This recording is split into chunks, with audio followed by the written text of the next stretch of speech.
Okay.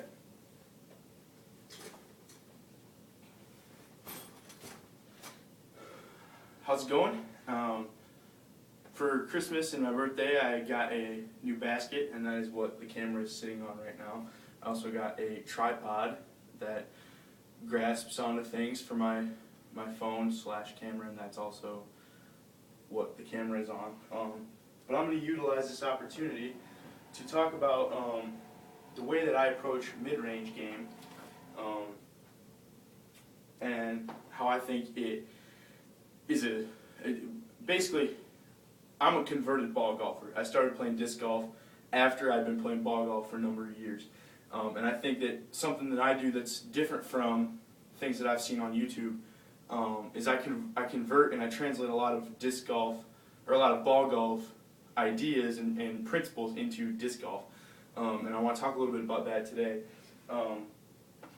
My mid-range lineup consists of 3 buzzes, 2 rocks, a Discmania Gremlin, and then I use this Discraft Impact, which Discraft classifies as a driver, but I use it as a mid-range disc because it glides exceptionally well, and at low power it goes dead straight. But there are two ways that I approach a mid-range shot with a mid-range disc, and sometimes I'll use putters for upshots, and generally what I use for upshot with putters is this stiff Organic Wizard or this ESP Banger GT. Both are beaded, both are pretty overstable. But for mid-range, I have 2 ways that I approach it. With a mid-range disc, I'm either going to take a full run-up and a full reach back for a full distance shot, or I'm going to take an approach shot.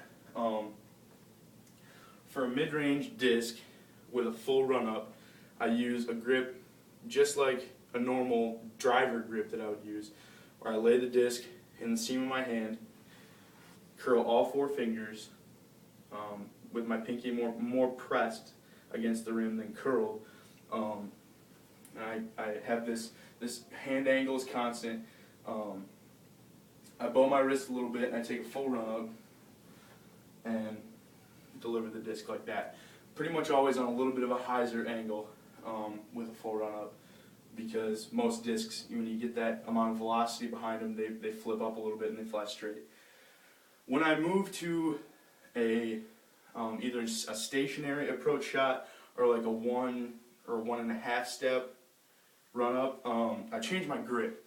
And I know that a lot of people would say that's not a smart thing to do, or it's not a practical thing to do, but it works for me, and I think it can work for you guys too if you put the time in. I watched a distance driving clinic video from the Discraft video series where Dion, his last name escapes me, but he moves the grip of his disc from the seam of his hand into more the finger pad area of his hand, this middle part of your hand right here, and that's what locks the disc into place. And then he uses a 4-finger grip like that, but it's very much out in the finger portion of his grip as opposed to locked with the thumb pad and things like that.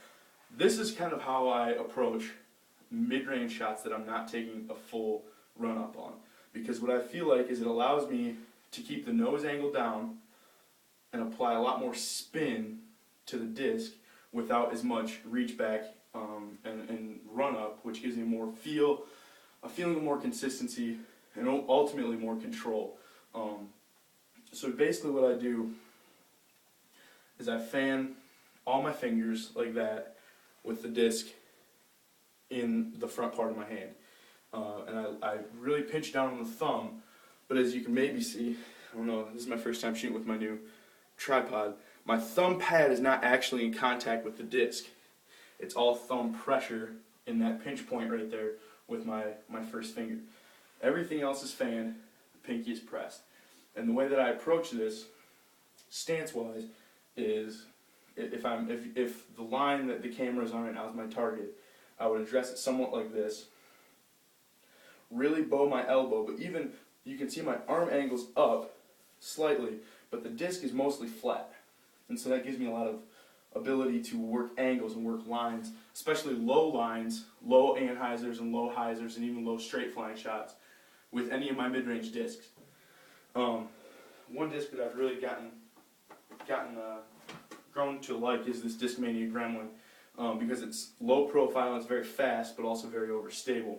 So for example, if I want to throw a low hyzer that's going to skip, I'll go for this disc, and the way I'll kind of approach that is with an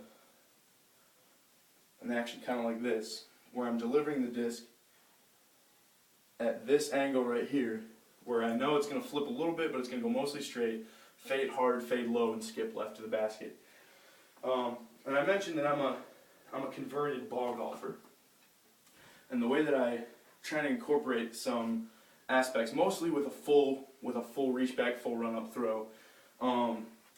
If you can keep the main portion of your throw the same, meaning you reach back, you follow through, and you release the same way every time, then that's going to build consistency.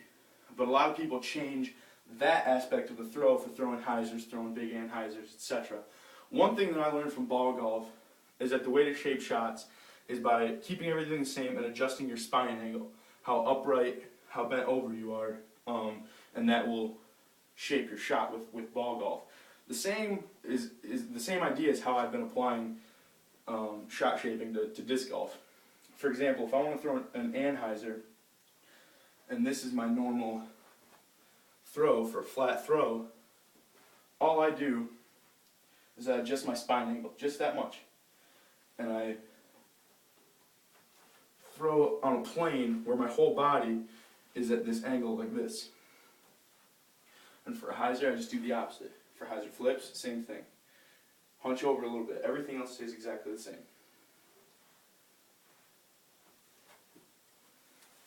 So you're building consistency in your muscle memory with the big muscles of your upper body, and the only thing that changes is the one movement in your spine. And I think that builds a lot of consistency. And I hope that idea is something that makes sense and is easily graspable and maybe can help somebody out there. So thanks for watching.